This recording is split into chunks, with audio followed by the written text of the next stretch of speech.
On va s'installer comme ça pour faire une petite intro de vidéo. Alors écoute, bienvenue dans cette nouvelle vidéo. J'espère que tu as passé de merveilleuses fêtes de fin d'année. C'est la première vidéo de 2024 sur la chaîne YouTube. Alors évidemment, je te souhaite du fond du cœur mes meilleurs vœux, plein de santé, plein de bonheur au quotidien, etc., etc., etc.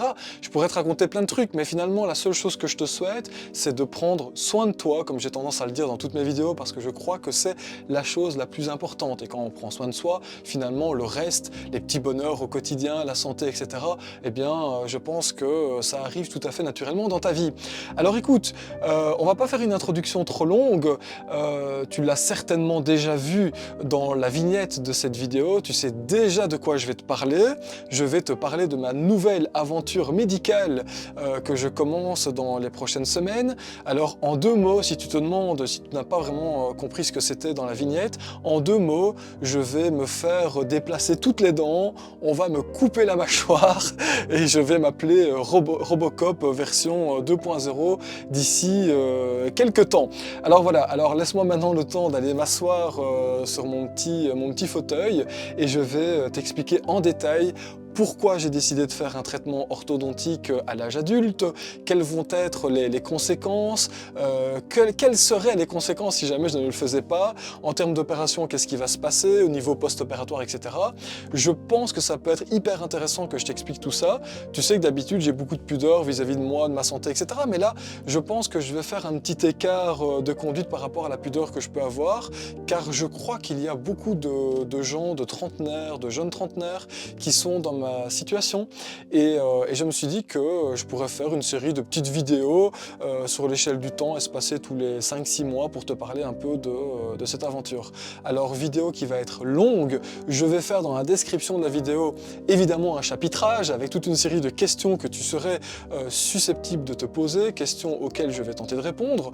Donc ce n'est pas une vidéo voyage, c'est pas une vidéo avec des grandes images de drone, il n'y aura pas de vue de drone, c'est une vidéo peut-être un peu ennuyeuse ou pas, dépendamment de ta recherche par rapport à mes vidéos. Donc si aujourd'hui tu veux juste passer un petit moment avec moi et que je t'explique exactement les détails du pourquoi je vais faire, pourquoi je vais me lancer dans un traitement orthodontique, etc., eh bien je te propose de t'installer confortablement et cette vidéo va commencer maintenant.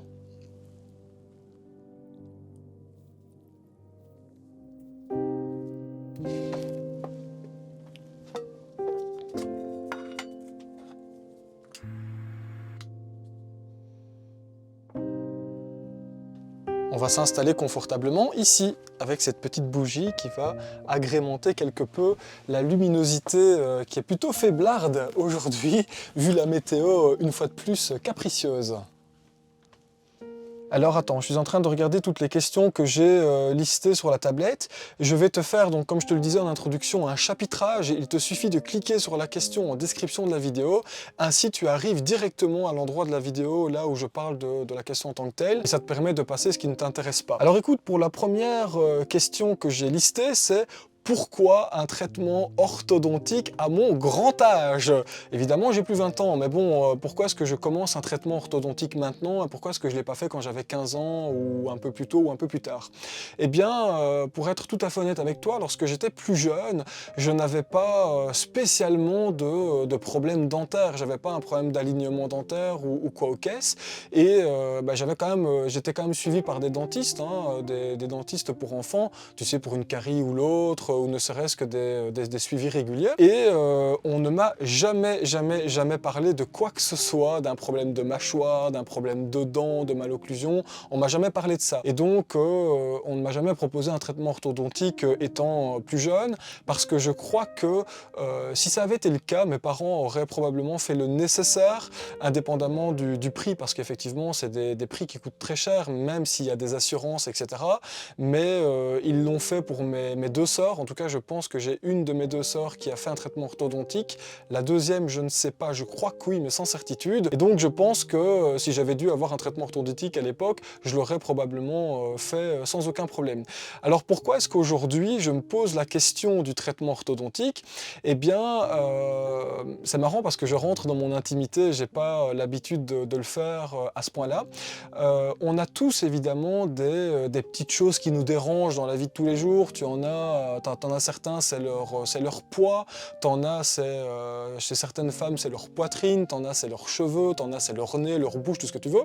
Et moi, personnellement, au plus je vieillis, au plus je me rends compte que l'alignement de mes dents me pose un problème d'ordre, entre guillemets, je mets entre guillemets, un problème d'ordre esthétique. Alors, j'ai pas un gros complexe vis-à-vis de ça, mais je vois que malgré tout, au plus j'avance dans l'âge, au plus je me dis, ah allez, merde, ça m'ennuie, quoi, tu vois.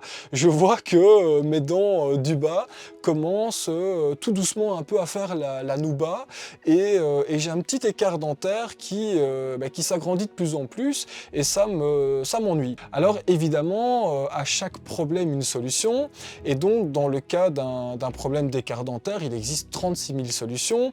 On peut mettre des facettes dentaires, on peut mettre une couronne, on peut mettre un petit peu de résine dans certains cas pour agrandir un peu la dent, et je me suis intéressé à ces solutions-là sans aller plus loin dans le détail, parce que à un moment donné, je suis tombé sur un dentiste qui m'a dit, écoutez, vous êtes jeune, et ça ne servirait à rien de faire ce genre de choses, parce que ça risquerait d'aller empirer le problème dans les futures années, et ça n'a pas de sens. Vous devez, malgré que ça vous ennuie en termes sur l'échelle du temps, vous devez faire un traitement orthodontique digne de ce nom. Alors moi, évidemment, quand on m'a dit ça, je me suis dit, bon... allez, je savais pas dans quoi j'allais me lancer, quoi. Donc je me suis dit, j'ai commencé à me renseigner, j'ai vu des avant-après. Alors c'est vrai que quand tu vas voir sur YouTube et que tu vois des avant-après s'agissant de traitements orthodontiques, tu as des gens qui ont vraiment des dents, mon Dieu, ça fait vachement peur.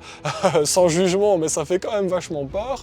Et tu te rends compte qu'en quelques mois, quelques années, leurs dents sont parfaitement alignées, etc. Et je me suis dit, moi dans mon cas, ça va, faut quand même pas déconner, c'est pas non plus horrible, c'est pas non plus exagéré. T'en as certains qui vont me dire, franchement, si c'est juste esthétique, laisse tomber, t'embarque pas dans une histoire pareille. Mais tu vas comprendre pourquoi je t'explique tout ça, parce qu'en réalité, ce n'est pas qu'esthétique. Mais je vais t'expliquer ça un peu plus loin dans la vidéo. Et donc, moi, dans mon cas, je me suis dit de façon très naïve, je vais aller voir un orthodontiste. Avec un petit peu de chance, on va me faire un traitement de quelques mois, une gouttière ou l'autre, ou que sais-je. Et en quelques mois, ça sera résolu, merci, au revoir, et basta. Et donc voilà la naissance du pourquoi j'ai commencé à vouloir m'intéresser à l'orthodontie adulte. Dans mon cas, c'est parce que, dans un tout premier temps, je constatais que mes dents du bas commençaient à faire la nouba et que j'avais un écart dentaire qui me posait, sur le plan esthétique, un problème de plus en plus, sans rentrer évidemment dans un complexe incroyable, hein, sinon je ne m'exposerais pas sur les réseaux, etc. Mais évidemment, c'est quelque chose que j'aimerais régler, donc voilà. Alors on arrive, je pense, je regarde avec la tablette, on arrive donc à mon premier rendez-vous chez un orthodontiste. Alors évidemment, à ce stade-ci, je prends mes renseignements, j'essaie de savoir quel est le meilleur orthodontiste dans la région dans laquelle je suis régulièrement, etc. Et voilà que je tombe rapidement sur une dame qui, d'après ce que je comprends, est probablement l'une des meilleures s'agissant des traitements par gouttière invisible de la marque Invisalign, pour ne pas la citer. Et donc je prends rendez-vous, les délais sont franchement hyper longs sur l'échelle du temps, mais j'arrive à avoir un petit désistement, donc je m'intercale à travers des rendez-vous. Je prends le rendez-vous, je suis super content d'y aller, etc. Et là, assez rapidement, et je te jure que c'est vrai, assez rapidement, quand la dame a sorti sa tête de la salle de consultation, je me suis rendu compte que le contact n'allait pas passer. Je ne sais pas t'expliquer pourquoi, j'ai cette sensibilité, je crois que j'arrive assez rapidement à voir si le contact va passer correctement avec quelqu'un ou pas.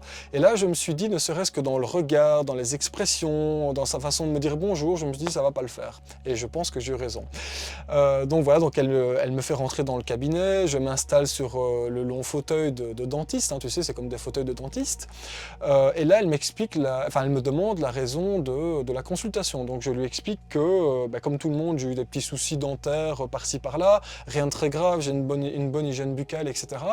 Mais que malgré tout, je constate que mes dents commencent un peu à bouger, que j'ai un écart dentaire, que ça m'ennuie, que j'aimerais le résoudre avec des gouttières Invisalign, et que voilà, que j'espère qu'elle va me dire qu'en 3-4 mois c'est bouclé et que ça va pas trop me coûter un bras.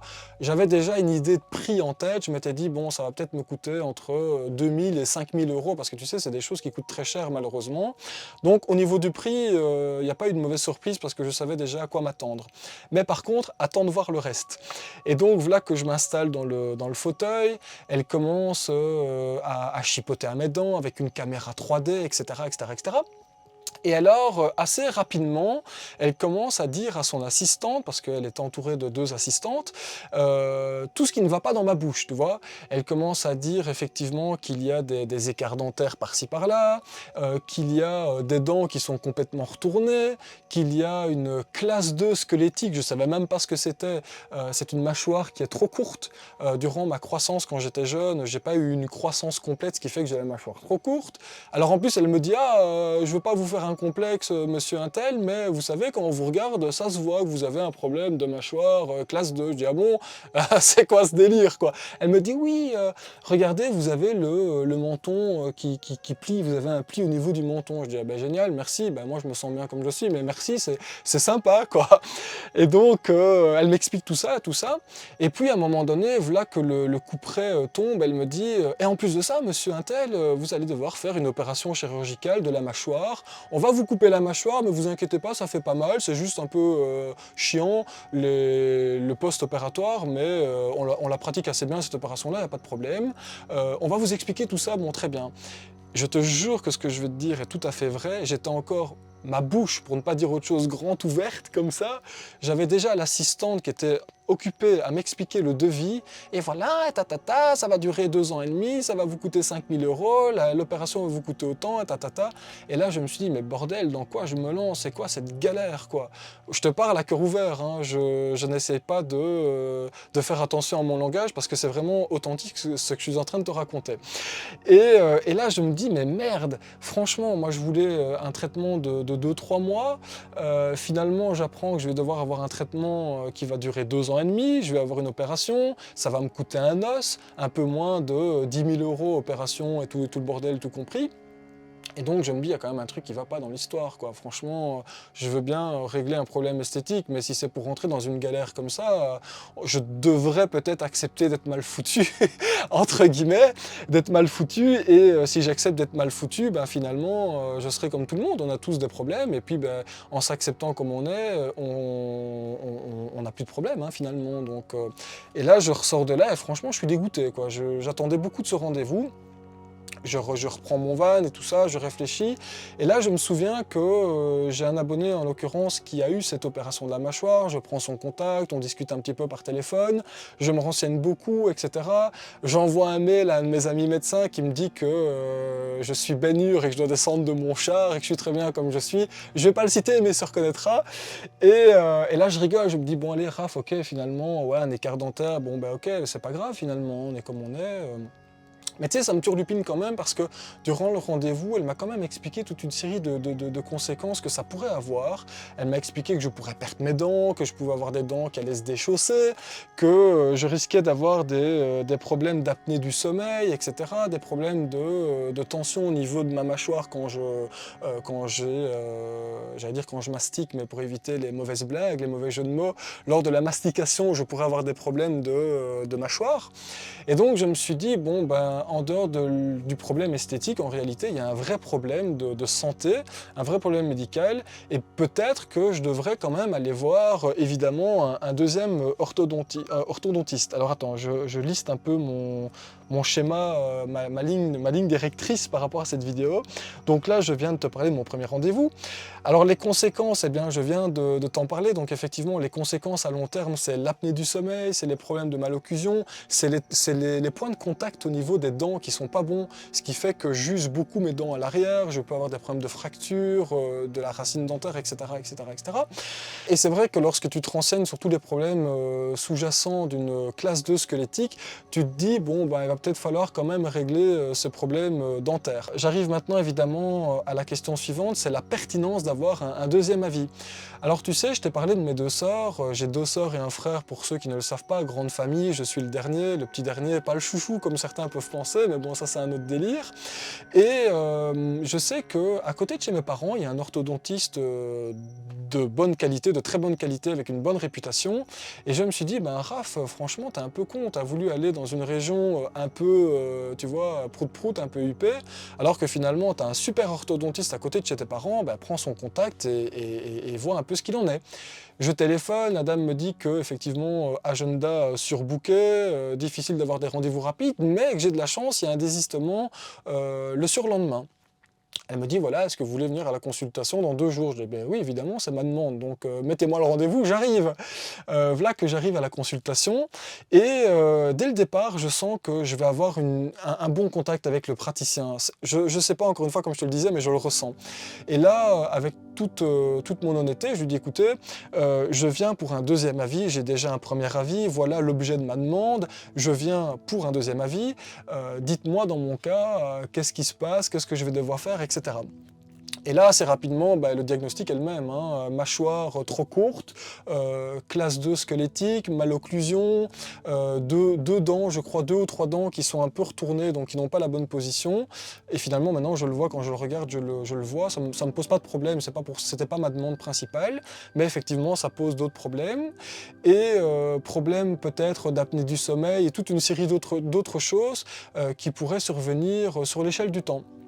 Et là, en plus de ça, le mec rajoute que lors de l'opération de la mâchoire que je vais être obligé de faire, eh bien que je vais devoir avoir une opération du menton, une génioplastie, donc on taille le menton, parce que sinon je vais me retrouver avec un menton, tu sais, un petit peu trop avancé. Donc je me dis, dis donc, si à chaque fois que je demande un avis supplémentaire, on rajoute un petit truc à faire, finalement, si je demande un troisième avis, on va peut-être me dire que mes oreilles sont décollées et que je vais devoir les recoller, tu vois. Bref, et c'est là que je me dis, ouais, en fait, c'est quand même la galère, mais en réfléchissant et en parlant beaucoup avec ce praticien, on a beaucoup parlé pendant plus d'1 heure, d'ailleurs, je le remercie, il regardera probablement pas cette vidéo, mais sait-on jamais qu'il la regarde, je le remercie parce qu'il m'a vraiment rassuré sur plein de détails, etc. Et finalement, je me suis retrouvé avec cette conclusion que soit je faisais l'autruche et je vieillissais avec mes problèmes, soit à un moment donné, quand tu as un problème, tu le résous, hein. C'est toujours comme ça que j'ai agi dans ma vie. Et donc, voilà que j'ai pris la décision, effectivement, de résoudre ce problème orthodontique. Alors attends, je pense que là, effectivement, on arrive à la question 5. Alors quel va être mon plan de traitement pour résoudre ce problème?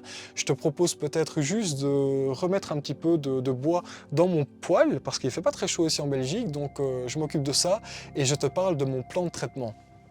Voilà, je viens de remettre un petit morceau de bûche compressée et normalement ça devrait s'auto-enflammer dans les prochaines secondes.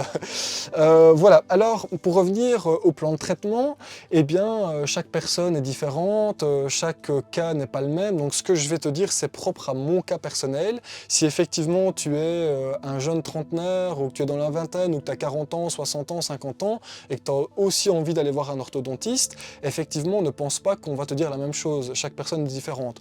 Alors moi dans mon cas, eh bien, cet orthodontiste avec lequel je vais travailler est tout à fait contre les gouttières transparentes, Invisalign et Tutti Quanti. Et donc, lui, il travaille avec la bonne vieille méthode, les belles plaquettes dentaires.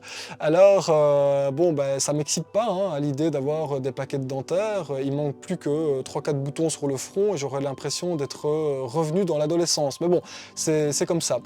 Alors, plaquettes dentaires pendant plus ou moins 1 an. Au départ, j'avais fait le choix de prendre des plaquettes en céramique, des plaquettes blanches pour essayer que ça ne se voit pas trop. Mais après réflexion, d'ailleurs il faut que je téléphone à l'orthodontiste juste après ce que je suis en train de filmer pour lui dire que j'ai changé d'avis. Après réflexion, les plaquettes blanches, paraît-il, elles prennent la coloration de ce que tu manges, le café, le curcuma, etc. Et si c'est pour me retrouver avec des plaquettes qui deviennent jaunes, merci.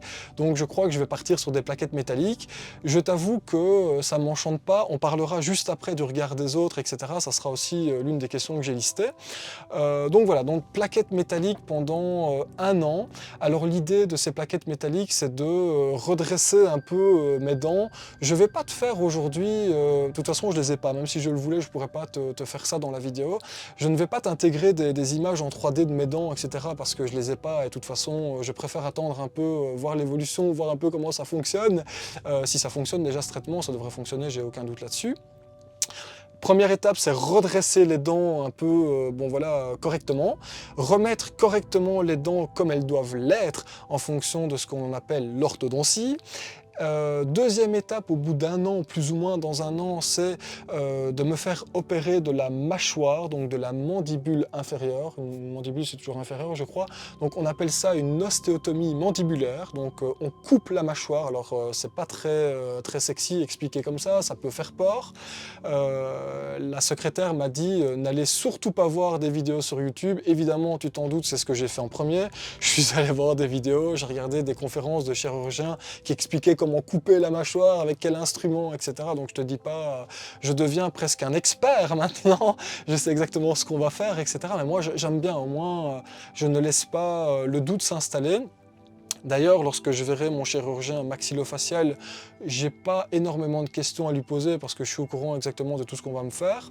La seule question aujourd'hui, et je n'ai pas encore la réponse, c'est est-ce que ça ne sera uniquement qu'une opération de la mâchoire ici inférieure ou est-ce que l'on va devoir faire ce que l'on appelle une bimaxillaire, donc couper la mâchoire supérieure, couper la mâchoire inférieure, bien les aligner et refaire tout ça. Ça, je ne sais pas encore.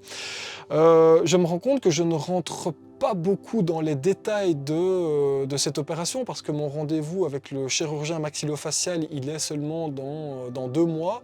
À l'heure à laquelle je t'enregistre cette vidéo, nous sommes le 3 janvier. J'ai eu mon rendez-vous avec l'orthodontiste hier, donc le 2 janvier. J'ai rendez-vous avec le chirurgien maxillofacial le 29 février, donc je ne sais pas encore exactement ce qu'on va me faire comme opération. Mais donc voilà, donc opération 1 an après le début du traitement. Et ensuite, après l'opération, eh bien, traitement encore orthodontique avec des plaquettes afin de refaire des petits ajustements pour être sûr que tout aille bien. À la fin du traitement orthodontique, naturellement, tu dois savoir que les dents, elles essaient toujours de retrouver leur position initiale et donc il y aura probablement un fil de contention qui sera collé derrière les dents ou alors une gouttière nocturne. Bon, ça c'est encore à voir. L'orthodontiste m'a dit qu'il existait plusieurs solutions, mais il faut voir à la fin du traitement ce qui sera le plus adapté pour moi. Voilà, je crois que j'ai fait le tour de mon traitement. Bon, attends, je vais aller voir les questions que j'avais listées. Donc, on a parlé du plan de traitement. On va parler maintenant du risque de l'opération. Alors évidemment, une opération chirurgicale, bah, tu t'en doutes, c'est pas rien. N'importe quelle opération, il y a des risques.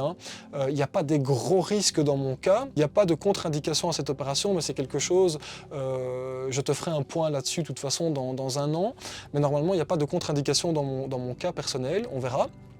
Les seuls risques qu'il peut y avoir durant l'opération, c'est plutôt à la fin de l'opération, c'est un problème de sensibilité. Je pourrais perdre de la sensibilité au niveau de ma mâchoire, au niveau de mes lèvres, je pourrais avoir un peu mal lorsque je vais mâcher, lorsque je vais parler, etc.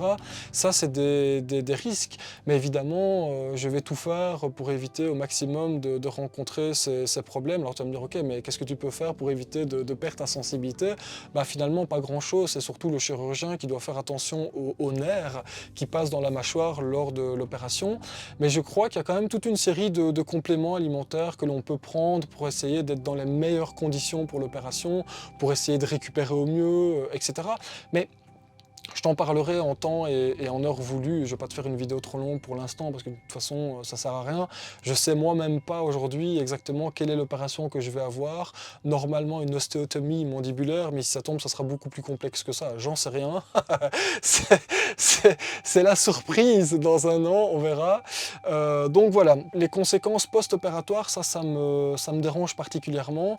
Pendant 10, 12, 10, 15 jours, je vais avoir les mâchoires normalement fermées fermé, je vais devoir m'alimenter avec une paille en passant derrière les dents, t'imagines le bordel.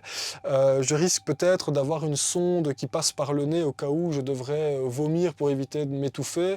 C'est sexy, hein, un van sur la route, je trouve que c'est très sexy comme vidéo, ça t'explique exactement des chouettes choses. Mais c'est la réalité de ce que je vais devoir vivre prochainement, donc c'est bien, au moins je te dis tout, et puis voilà, alors je n'essaie pas de te faire peur évidemment, je te dis juste ce que je risque d'avoir, et ce que tu risques peut-être d'avoir, si toi aussi tu te lances dans une aventure pareille, donc voilà. Je risque d'avoir des gonflements un peu partout, et alors je risque peut-être d'avoir des problèmes pour parler, et donc à la suite de cette opération-là, je vais normalement devoir aller voir un kiné maxillofacial, je vais devoir peut-être aller voir un logopède pour essayer de mieux placer ma langue, parce qu'évidemment tu t'en doutes, en réalité, mes dents du dessus, elles vont peut-être légèrement s'incliner différemment. Mes dents du bas, elles vont se refermer, s'aligner correctement. Dans un premier temps, on va les reculer, on va couper ma mâchoire et on va avancer la mâchoire. Donc imagine le bordel. Donc je vais devoir réapprendre à parler. J'espère que durant le traitement, je ne vais pas zozoter. Alors évidemment, si je zozote, bon ben ça risque d'être un peu chiant pour te faire des belles voix off et des belles vidéos. Je sais vraiment pas dans quoi je m'embarque, mais ça va, j'ai confiance, je touche du bois, j'ai confiance, ça devrait aller. Et de toute façon, j'ai envie de dire que j'ai pas le choix. On a toujours le choix, mais moi dans mon cas, si je veux régler mes problèmes, j'ai pas le choix. Donc on verra au fur et à mesure comment ça marche. Donc voilà, donc ça c'est pour les conséquences un peu post-opératoires, mais de toute façon je vais te faire dans le cadre de cette aventure médicale, à mon avis, 4 ou 5 vidéos. Donc là ici c'était la première vidéo pour te présenter un peu tout ce bordel dans quoi je me lance. Ensuite, je ferai une vidéo dans 6 mois pour te parler, eh bien évidemment, de la pose de mon appareil, de ce que j'ai ressenti, des douleurs, etc., du changement, parce que je pense qu'après 6 mois, il y aura déjà un changement. Je te ferai une vidéo avant l'opération, après l'opération, et je te ferai une vidéo probablement 6 mois après l'opération pour te dire effectivement, ben voilà, comment ça s'est passé, etc. Voilà, alors, où j'en suis ? Je m'excuse, cette vidéo doit être super longue pour toi, ça doit peut-être être un peu rébarbatif, un peu ennuyeux, mais si tu es toujours là, c'est que ça t'intéresse, donc je te remercie de t'intéresser à cette aventure.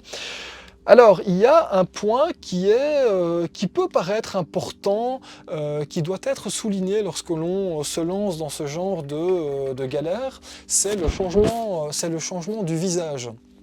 Alors évidemment, lorsque tu portes un appareil orthodontique et que tu te lances dans une opération classe 2 squelettique et tout le bordel, évidemment ton visage risque de changer. C'est pas risque de changer, c'est il va changer. Ça c'est une quasi-certitude. Bon évidemment, je vais pas ressembler, excuse-moi, j'espère qu'il n'y a pas des descendants de la famille Bogdanov dans mes abonnés, mais je ne vais pas ressembler au frère Bogdanov, c'est pas le but. Normalement c'est pas pour un pire, c'est pour un mieux. Mais effectivement, le visage risque de changer, je risque d'avoir une mâchoire un peu plus prononcée, le pli au niveau du menton, ici de la lèvre inférieure, risque de ne plus être présent. Voilà, je pense que dans les grandes lignes, c'est un peu ça les changements. Si tu regardes les nombreuses vidéos des jeunes femmes, parce qu'en général, c'est beaucoup de jeunes femmes qui réalisent ce genre de vidéos sur YouTube, eh bien, en général, c'est quand même pour un beaucoup mieux, voilà, c'est pas pour un pire, quoi, c'est pour un mieux, mais je pense que sur le plan psychologique, bon, bah, je ne vais pas te dire mon grand âge, mais je crois que si tu suis mes vidéos, tu sais quel âge j'ai, je fais jeune, mais tu sais mon âge, je crois que quand tu as eu l'habitude de voir ta tronche dans un miroir pendant autant d'années, eh bien, peut-être que ça peut provoquer un certain choc de voir des changements comme ça sur l'échelle du temps. Il faut s'y préparer, il faut se poser la question, c'est des questions qu'il faut poser probablement au chirurgien maxillofacial, de voir un peu, bon, ok, si on m'avance la mâchoire, qu'on me taille le menton, finalement, à quoi je vais ressembler, moi? Est-ce que je vais encore me reconnaître? Voilà, il faut vraiment poser ces questions-là au chirurgien maxillofacial. Et peut-être que sur le plan psychologique, il y a peut-être un travail à faire, hein, voilà. Alors, je continue dans les questions que j'avais listées. Quand est-ce que je vais poser mon appareil dentaire? J'aurais envie de te dire que le plus tôt sera le mieux, parce que finalement, plus vite je fais ça, plus vite on me l'enlèvera. Voilà, alors je me répète, j'ai vraiment pas envie de faire ça. Mais encore une fois, ça c'est mon côté un peu... Tu sais, c'est le RAF un peu, comment on appelle ça, un peu réfractaire, quoi. Hein. Donc, mais j'ai un autre côté de moi, je suis un peu bipolaire, j'ai un autre côté de moi qui me dit, bon allez, ok, c'est bon, t'emmerdes pas avec ça, fais confiance, c'est qu'une question de temps, un an et demi, ça passe vite, c'est pas pour un pire, c'est pour un mieux, donc plus vite c'est fait, mieux c'est. Donc, on devrait commencer normalement la pose de l'appareil dentaire dans 3-4 semaines. Dans un premier temps, on doit me poser des écarteurs, des élastiques ou je sais pas trop quoi pour écarter un peu mes molaires. Une fois que mes molaires seront un peu écartés, on me posera des bagues sur le dessus et sur le dessous. Mais dans un tout premier temps, j'aurai un appareil dentaire uniquement sur le dessus et il devrait être posé normalement le 2 février. Donc, à partir de ce moment-là, tu auras la chance et la grande chance de me voir apparaître dans mes vidéos avec un magnifique appareil dentaire. Évidemment, je ne te parlerai plus de ça dans mes vidéos, c'est l'unique vidéo que je fais en ce moment là-dessus pour te parler de cette histoire dans laquelle je me lance. Mais à chaque fois que je vais te faire une vidéo, je ne vais pas te dire « Ah, on va parler de mon appareil dentaire ». Non, il sera sur moi, ça se verra, on n'en parlera pas et on fera une vidéo dans 6 mois pour te parler de tout ça. Donc, on commence normalement la pose de l'appareil dentaire le 2 février. 3 mois après, plus ou moins, on devrait me poser l'appareil du bas. Et puis, bon, bah, l'opération sera programmée normalement avec le chirurgien. Le chirurgien, t'as vu, je zozote déjà. J'ai pas encore d'appareil dentaire que je zozote déjà. On devrait programmer une opération dans 1 an, opération qu'on programmera avec le chirurgien maxillofacial le 29 février en toute théorie. Alors, question suivante, les conséquences sur mes vidéos et sur ce que je vais faire sur ma chaîne. Écoute, je suis pas le premier, je suis pas le dernier à poser un appareil dentaire à l'âge adulte. Dans plein de cas, tu as plein de gens qui travaillent avec de la clientèle, qui vont pas prendre un congé sabbatique de 3 ans. Donc je crois que ça ne devrait pas avoir trop de conséquences sur ma façon d'être, sur ma façon de parler, sur ma façon d'interagir avec toi en vidéo. Donc en théorie, il va pas y avoir vraiment beaucoup de changements sur ma chaîne. Je vais continuer à faire mes vidéos, j'ai pas mal de chouettes projets qui vont arriver cette année-ci, quelques voyages que j'ai prévu d'organiser avec la moto, avec le van, etc.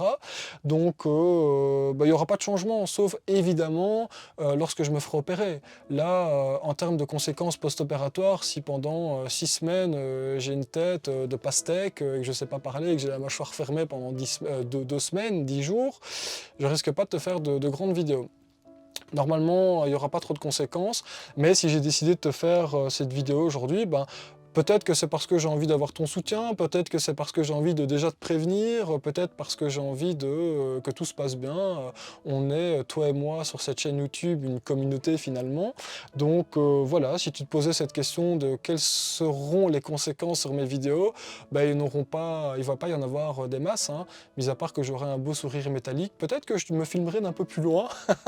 C'est possible, t'as vu, regarde, j'ai déjà commencé, j'ai mis la vidéo, la caméra à 3 mètres. Non, je déconne, mais peut-être que je vais un peu changer ma façon de faire. Évidemment, si durant le traitement, je commence à zozoter ou j'en sais rien, je sais pas si je vais pas être gêné de te parler en vidéo, mais bon, je verrai. Alors j'ai oublié de la lister, mais ça faisait partie des questions que je voulais aborder, c'est la gêne et le regard des autres. Moi, je suis quelqu'un qui, pour être tout à fait honnête avec toi, je fais parfois un petit peu trop attention au regard des autres. À certains égards, à d'autres égards pas du tout, et à certains égards, le regard des autres me dérange assez fortement. Maintenant, s'agissant de l'appareil dentaire, il y a 5 ans ou il y a 10 ans, je ne l'aurais certainement pas fait.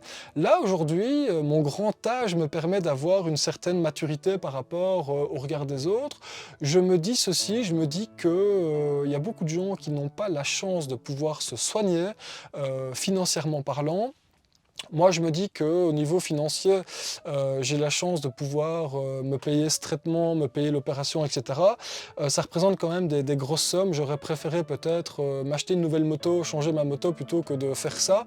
Mais c'est un investissement sur moi, sur ma santé, sur le long terme. Et donc, je ne sais pas aujourd'hui si je vais encore vivre 40 ans, mais je prends le pari que je vais encore vivre longtemps et j'ai envie de bien vieillir, de bien vivre, etc. Et donc, je prends le pari d'investir sur moi.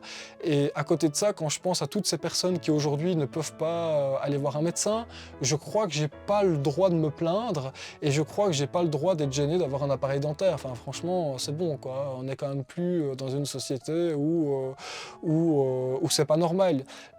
Une abonnée avec qui je m'entends très bien, elle va se reconnaître parce qu'elle est très fidèle à mes vidéos et d'ailleurs du fond du corps, je remercie cette personne de regarder mes vidéos.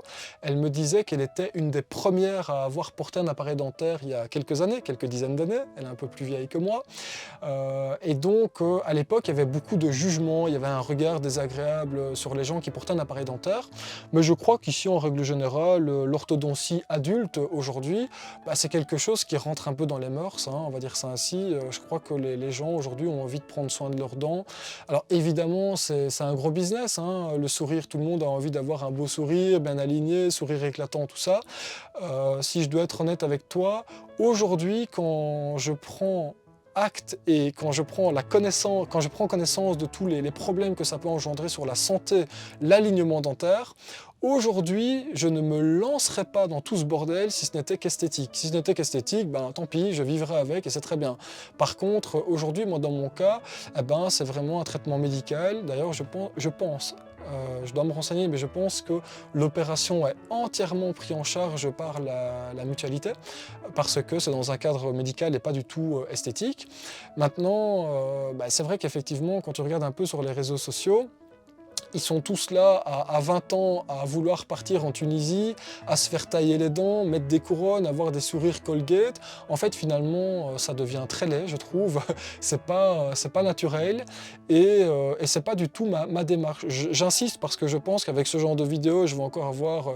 Je peux me permettre d'être un peu dur dans mes vidéos, un peu insultant peut-être. Je vais encore avoir 3 connards qui vont venir me dire en vidéo ta. En fait, j'ai envie de les appeler les 3 débiles du fond de la classe. Et j'ai entendu cette expression dans une vidéo et j'ai rigolé quand j'ai entendu ça.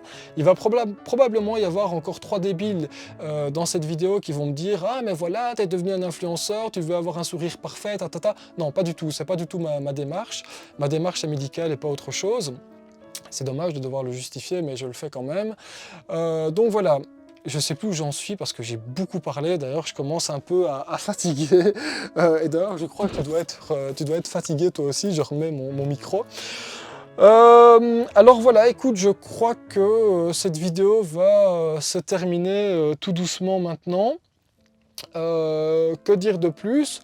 Je vais répondre à l'ensemble des commentaires qui seront postés sous cette vidéo si et seulement si il s'agit de questions inhérentes au traitement, inhérentes à ma demande particulière, etc. Évidemment, si c'est pour me dire tu dois pas faire ça, il existe 36 solutions, tu dois aller voir, je sais pas moi, un acupuncteur qui va te planter 3 aiguilles dans le pied, ça va aller mieux, j'ai pas besoin d'entendre ça. Attention, hein, je suis pour les médecines alternatives et je sais que dans plein de cas, il est possible effectivement d'aller voir des médecins qui réalisent qui ont des médecines alternatives. Mais là, dans mon cas, on va pas, c'est pas avec des fleurs de bac que je vais redresser ma mâchoire, quoi, hein, donc ça c'est mort. Donc si c'est pour me mettre des commentaires qui sont limite insultants ou je sais pas, qui sont un peu borderline, j'en ai pas besoin. De toute façon, les commentaires sont entre guillemets filtrés avec un système dont je te passe les détails, mais voilà. Par contre, avec bienveillance, si tu veux me soutenir dans ma démarche, si tu veux me poser des questions, si tu veux me faire part toi aussi de ton expérience de plaquettes dentaires, de traitements orthodontiques ou autres, évidemment c'est avec grand plaisir que l'espace commentaire t'est dédié et tu peux avoir évidemment comment on appelle ça, une possibilité de t'exprimer en dessous de ces vidéos.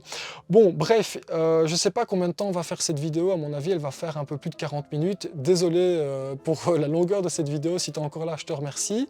Voilà, donc j'ai ouvert une parenthèse aujourd'hui, je la referme, je la réouvrirai dans 6 mois et donc les prochaines vidéos maintenant, ça sera des vidéos vie en van.